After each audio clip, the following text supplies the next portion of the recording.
میں روئی وغیرہ جی ناک میں رکھ دیتے ہیں، ناک کے اندر، تو وہ ہم وہ رکھ سکتے ہیں غسل کے دوران ہی ہے کہ ہم وہ پانی کے لیے رکھتے ہیں کہ پانی وغیرہ بھی نہ آ جائے پھر، تو آپ یوں غسل کے درمیان رکھ دیں تاکہ چہرے وغیرہ جب دھلوا رہے ہیں تو پانی وغیرہ نہ آ جائے.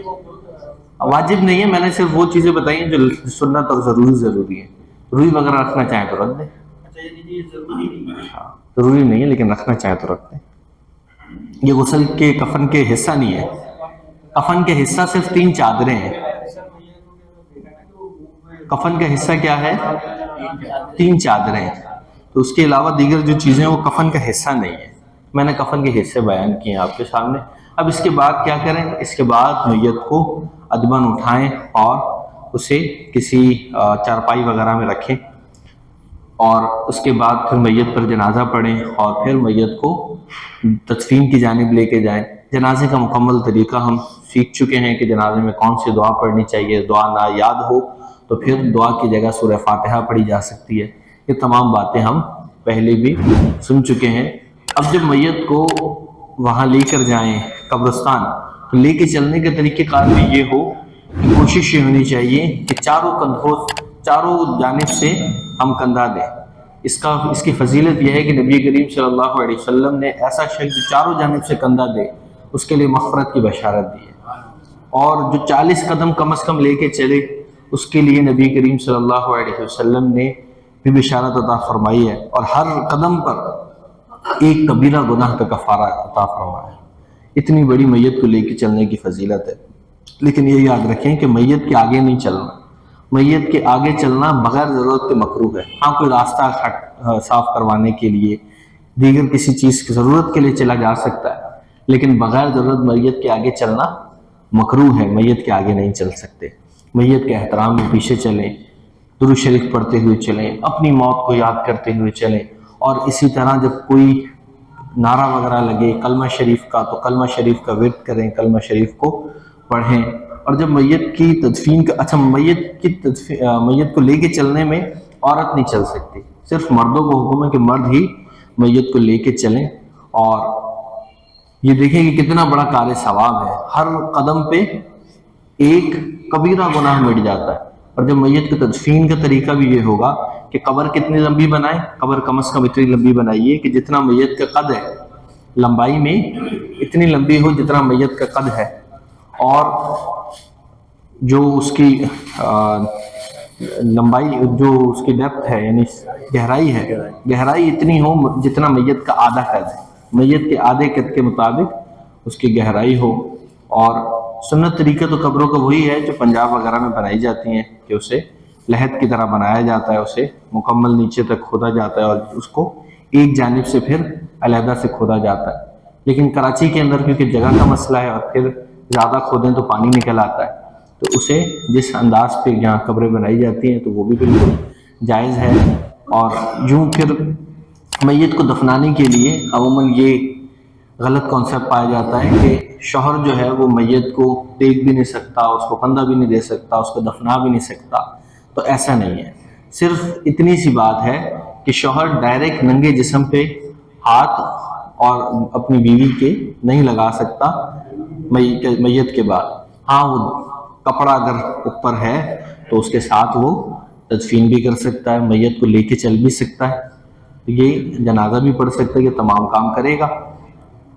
تدفین کے طریقہ کار یہ ہوگا کہ تدفین کے لیے زیادہ لوگ نہیں بلکہ 2 لوگ جو قبر کے اندر اتر جائیں اور پھر میت کو اس طریقے سے پکڑ کے اتاریں کہ میت گرے بھی نہیں اور اس کو کوئی تکلیف بھی نہ ہو اور کفن بھی نہ کھلے. چاہیں تو کفن کے اوپر کچھ چیزوں کو باندھ لیں تاکہ کفن نہ کھلے. اور اس کے بعد میت کو دفنانے کے بعد اگر کوئی تبرک وغیرہ رکھنا چاہیں تو رکھ سکتے ہیں، لیکن بہت زیادہ غیر ضروری چیزیں رکھنے سے بھی اجتناب کرنا چاہیے. اور اگر وہ تابوت وغیرہ ہو تو تابوت وغیرہ سے نکال کے دفن کرنا چاہیے. اگر تابوت وغیرہ ہے اور اس میں دفن کرنا مکروہ ہے، لیکن اگر ایسا سلسلہ ہے کہ نیچے پانی ہے یا پھر جو ہے مٹی گیلی ہے، کفن خراب ہو جائے گا، تو ایسی صورت میں تابوت کے ساتھ دفن کر دیں. لیکن تابوت سے نکال کر دفن کرنا یہی زیادہ مستحب اور سنت طریقہ ہے۔ اب اس دفن کرنے کے بعد پھر قبر کو بند کیا جائے گا، اور پھر مکمل جب اس پہ مٹی وغیرہ ڈالنے کے بعد آخر میں قبر کو تلقین کریں، اذان دیں، یہ مکمل طریقہ ہے انشاءاللہ۔ تلقین کا مکمل طریقہ انشاءاللہ سیکھیں گے، وقت مکمل ہوتا ہے، ہم انشاءاللہ کچھ سوالات لے لیتے ہیں، اور پھر اگلے اتوار کو انشاءاللہ ہم میت کی تلقین کا طریقہ اور ہم مٹی وغیرہ کس طریقے سے ڈالیں، اس کا کیا طریقہ کار ہو، اس کو سیکھیں گے انشاءاللہ۔ قبرستان میں میت کو دفنا دیا، جی جیسے آپ نے بولا کہ اذان وہاں قبر پہ کھڑے ہو کے اذان دینا ضروری ہے یا نہیں، ضروری نہیں ہے، مستحب ہے، بزرگوں کا طریقہ ہے، اچھی بات ہے۔ شیطان دور بھاگتا ہے، حدیث مبارکہ میں آتا ہے کہ جب اذان دی جاتی ہے تو شیطان گوز مارتا ہے، وہ دور بھاگتا ہے، تو اس لیے اذان دی جاتی ہے کہ شیطان دور بھاگے۔ جی جب تختے پہ لٹا کے وضو کو اپنا غسل دیتے جی ہیں، جی تو اس کے بعد جو کفن ہے وہ جیسے آگے چرپائی یا کوئی چیز رکھ کے اس کے ہم چارپائی کے اوپر بچھا لیں، بچھا کے اس پہ لٹا سکتے ہیں۔ بالکل ایسا بھی کر سکتے ہیں کہ چارپائی کے اوپر کفن بچھا لیا اور چارپائی کے اوپر لٹا دیا۔ اور یہ جو آپ نے سب سے بڑی چادر پہلے بچھائی ہے، جی وہ چادر اور قیامت جو ہے اندر لپیٹی ہے، ایسے لپیٹ دینا، اس کو اندر سے باندھ دیا جائے۔ نہیں، باندھنا نہیں ہے اس کو، بس ایسے لپیٹ دیں گے۔ سب سے اوپر والی جو چادر ہے اس کو بے شک باندھ دیں اوپر سے، تاکہ کھلے نہیں، اندر والے کو باندھنے اندر والوں کو باندھنے کی ضرورت نہیں ہے۔ سب سے باہر میں بڑے ہم نے لپیٹی اس طریقے سے کہ اندر سب سے پہلے سیدھی جانب اور پھر الٹی جانب اور پھر الٹی جانب اور سیدھی جانب، کہ وہ چادر اتنی آسانی سے کھلے گی نہیں۔ لپیٹنے کا طریقہ ہی ہم نے ایسا رکھا ہے، اچھا یہ بندے کی یہ کہ سر کی طرف سے اور پاؤں کی طرف سے، چاہیں تو اگر بیچ سے بھی اگر کھلنے کا اندیشہ ہے تو بیچ سے بھی باندھ دیں، بیچ سے باندھ سکتے ہیں۔ ہاں باندھ لیں، لیکن بس یہ ہے کہ میت کے پیٹ وغیرہ دبے نہیں، ایسے باندھ لیں۔ قبر میں لٹانے کے بعد کھول دیا جاتا ہے۔ چہرہ کھولنے کی ضرورت نہیں، قبر میں لٹانے کے طریقہ کار یہ ہوگا کہ قبر میں لٹانے کے بعد میت کا چہرہ سیدھی جانب کر دیں گے۔ وہ جو چہرہ کھولا جاتا ہے لوگوں کو دکھانے کے لیے کھولا جاتا ہے، قبر میں لٹانے کے بعد چہرہ کھولنے کی تو ضرورت نہیں ہے، چہرہ اسی طرح بند رہے گا، بس سیدھی جانب کر دیں گے اس کا چہرہ، قبلے کی جانب کر دیں گے چہرہ۔ لیکن اکثر دیکھا گیا کہ وہ اوپر سے بھی اور نیچے سے بھی گٹائیں کھول دیتے ہیں اور چہرہ جو ہے تھوڑا سا کھول دیتے ہیں۔ یہ عموماً یہی دیکھا گیا کہ جب قبر میں اتارنے کے بعد اب گٹائیں کھول دیں بے شک، گٹائیں کھول کے اور وہ چہرہ بھی گٹائیں تو اس لیے باندھی جاتی ہیں، گٹائیں جو ہیں وہ کفن کا حصہ نہیں ہے، وہ تو اس لیے باندھی جاتی ہیں کہ کفن کھلے نہیں۔ وہ تو ہے نا، لیکن وہ اس کے بعد کھولنے کے بعد وہ چہرہ بھی تھوڑا سا کھول دیتے ہیں۔ نہیں تو یہ صحیح ہے یا اس میں کوئی چہرہ دکھانے کے بعد نا چہرے کے اوپر چہرے کو بند کیا جاتا ہے، بناتے تھے لیکن وہ تھوڑا سا جو ہے نا کھلا رہے، کوئی ایسی کوئی قباحت نہیں ہے، لیکن البتہ اس سے بند کرنا مستحب اور سنت طریقہ ہے۔ اور کسی بھائی کا کوئی سوال؟ قبر میں سے جو دفنا کے باہر آ جاتا ہے جی 40 قدم چل کے دعا نہیں مانگتے ہیں، سنت ہے۔ 40 قدم چل کے تو دعا مانگنا کوئی سنت نہیں، لیکن انشاءاللہ اس کا مکمل تلقین کی جاتی ہے، اس کا طریقہ تلقین کا طریقہ سنت ہے، وہ انشاءاللہ اگلے اتوار بیان ہوگا انشاءاللہ۔ اچھا یہ جو کہتے ہیں کہ جو ہے اس کو کندھا جو لے کے 22 قدم چلنا ضروری ہے یا 22 قدم ضروری نہیں، حدیث مبارکہ میں تو آتا ہے کہ جو 40 قدم لے کے چلے اس کے بارے میں فضیلت آتی ہے، اور لیکن کوئی ہر قدم بھی لے کے چل رہا تو ہر قدم پہ اسے قدم گننا مقصود نہیں ہے، مراد یہ ہے حدیث مبارکہ میں اس کی زیادہ بتانا کہ جتنا زیادہ لے کے چلے گا اس کے اتنا زیادہ گناہ معاف ہوں۔ آج کل تو یہ دیکھا گیا کہ وہ ایک لے کے ابھی ایک قدم بھی نہیں چل پاتا کہ دوسرا تیار ہوتا ہے کندھا لے کے پکڑنے کی کوشش کرتا یہ تو حضور کی حدیث کی برکت ہے نا کہ پہلے کوئی ایک کندھا دینے کو تیار نہیں تھا، اب لڑ رہے ہیں کہ میں دوں گا۔ الحمدللہ 2 قدم بھی چلنے نہیں دیتے لوگ۔ ہر قدم پہ نیکی ہے نا، ہر قدم پہ کبیرہ گناہ معاف ہو۔ مقصد یہ ہے کہ 22 قدم میں چلنا یا وہ ضروری نہیں ہے۔ ضروری نہیں ہے، البتہ یہ ہے کہ زیادہ سے زیادہ قدم چلے، زیادہ سے زیادہ گناہ معاف ہوں گے۔ ہم لوگ بھی کہیں جنازہ دیکھتے ہیں تو کوشش یہ ہوتی ہے اس کو جانتے ہوں یا نہ جانتے ہوں اس کے ایک جنازے کو لے کے چلیں، اس لیے کہ یہ بہت بڑی نیکی ہے۔ پنجاب میں جو ہے نا آپ نے بتایا نا یہ پیٹی سمجھ لے کے آتے ہیں جی جی جی پنجاب لے کے وہ پیٹی میں ذرا مطلب کہ وہاں لے کے جائے گا، وہاں یہاں بھی جنازہ پڑے گا، وہاں بھی جنازہ پڑے گا، جی۔ اس کے بعد جو ہے پیٹی سمجھ دفنایا جاتا ہے۔ وہ اصل میں اس لیے نہیں کھولی جاتی کہ بعض اوقات نا بو کا اندیشہ ہوتا ہے، اب وہ بہت زیادہ اگر اسے کھول دیں گے جو سمجھدار لوگ ہیں وہ تو یہ کرتے ہیں کہ وہ فوراً ہی پہنچنے سے پہلے ہی کھول دیتے ہیں تاکہ بو وغیرہ نکل جائے اور آخر میں اسے نکال دیتے ہیں. لیکن اگر وہیں قبرستان میں جا کے کھولیں گے تو بو کا اندیشہ ہوتا ہے، جس کی وجہ سے لوگ بدگمان ہوں گے، اس لیے نہیں کھولا جاتا اسے. جیسے جنازے کو لے کے جا رہے ہیں تو وہ جیسے میں نے دیکھتے رہتا ہوں کہ خانہ جی کعبہ میں اور یا مدینے میں وہ اسپیڈ میں لے کے بھاگتے ہیں، تو احترام سے چلنا چاہیے. یہاں کیا حکم ہے یا وہاں کیا حکم ہے؟ ہر جگہ ایک ہی حکم ہے کہ میت کے وقار کا احترام کیا جائے اور اسے آہستہ لے کے چلا جائے. ہاں البتہ اگر میت کا وزن ہلکا ہو جائے یہ بھی اس کے بخشے ہوئے ہونے کی علامت ہے، لیکن اس صورت میں بھی بھاگنا نہیں چاہیے، آرام سے لے کے اسے چلنا چاہیے تاکہ میت کو کوئی تکلیف کسی قسم کی نہ ہو.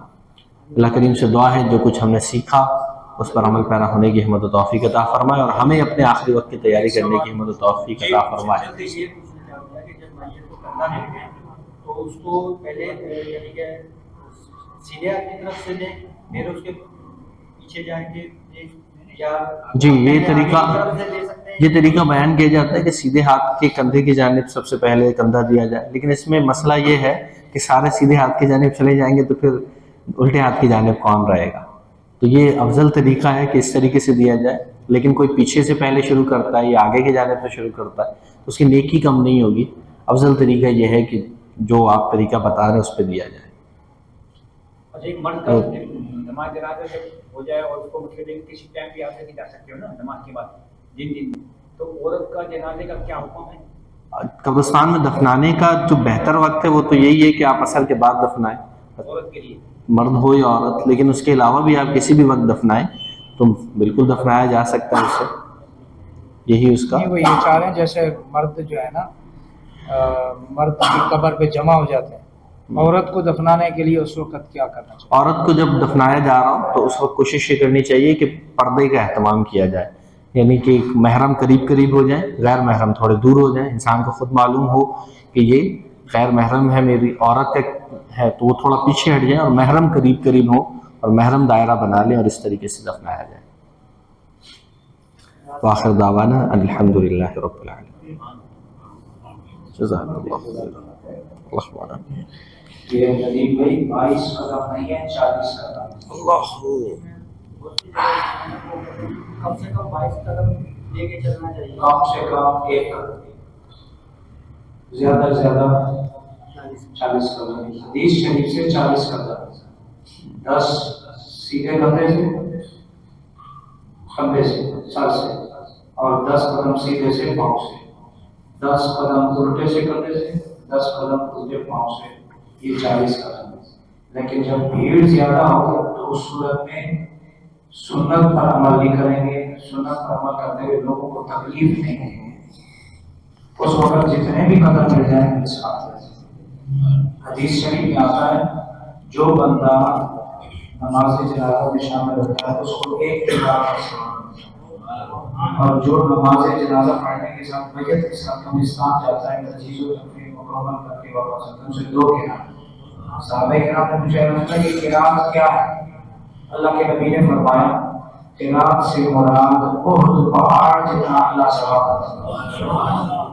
جو بندہ نماز جنازہ جو تجہیز و تکفین کرنے کے لیے قبرستان جائے اسے 2 احد پہاڑوں جتنا اللہ ثواب دیتا ہے.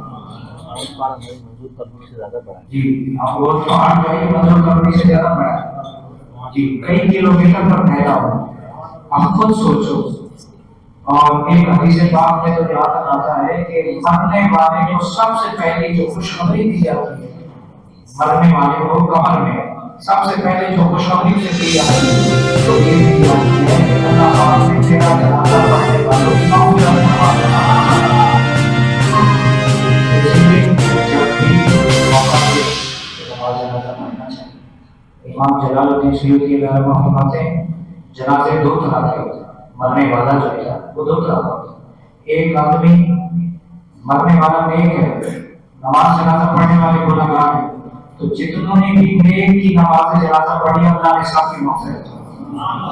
اور بعض اوقات مرنے والا گنہگار ہوتا ہے لیکن پڑھنے والے نیک ہوتے ہیں، لیکن اللہ ان نیک لوگوں کی تکبیرات کی برکت سے دعاؤں کی برکت سے اللہ اس مرنے والے گنہگار کی مغفرت کرتا ہے. تو اس حقیقت کو تو کوئی بھی نہیں. جیسے آپ نے بتایا 2 میتیں